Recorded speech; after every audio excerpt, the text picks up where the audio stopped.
Welcome and thanks for your interest in the Hurst Quick-Strut. What we're going to be doing here today real quick is just going over the product and its application.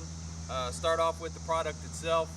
You'll receive the bag, which contains two of the Hurst Quick-Struts in it. You'll have the struts, and then also in the side pouch you'll have an actual wrench that you'll use to make the adjustments on the strut itself. So start off with your inventory. You should have the bag, the two struts, and the two wrenches. Next thing we'll get into is actually using or deploying the strut. Take one out of the bag, quick and simple, easy to use. Approach the vehicle. Go ahead and put down your lower base plate. Establish a point approximately a couple feet from the vehicle. You're going to want to take your upper base plate, rotate it up. Identify a good spot on the vehicle. It's going to probably be a frame rail, something along those lines. We've got one at the bottom and one at the top. We're going to take the strut, we're going to extend it out, push the release, which is right here on the side. We're going to pull it up, extend it out until we make contact with the frame rail. At that point, this should lock back in place.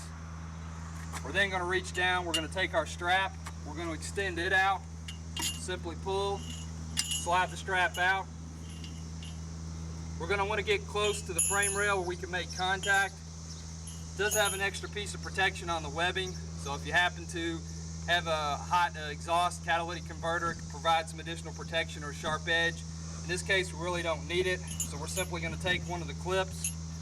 We're going to take that clip, we're going to attach it to the frame rail, extend it a little bit more.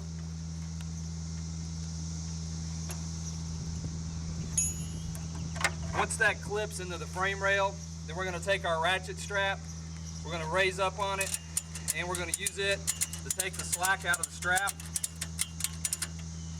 Don't want to make it too tight, just snug enough that there's not any excess slack in the strap itself. Final thing we're going to do is go ahead and tighten down the strut itself. We're going to take our wrench, we're going to insert it on the left hand side next to the latch or the catch. We rotate it to the right. That will lower it in this case. We rotate it to the left, it'll raise it, which is what we want to do. Just a little bit. We want to make sure that this is snug, we have positive contact. Once the strut's good and tight and secure, we have a lock right here. We're going to take our wrench, rotate it to the right. This will lock it and prevent us from accidentally releasing it and lowering it. That's all it takes to set up the strut. Once you got the strut in place and have done what you need to do on the vehicle and want to go ahead and remove it, basically you just reverse the process. It's pretty simple and easy. You're going to take the locking mechanism that you locked, take the wrench and go ahead and release it.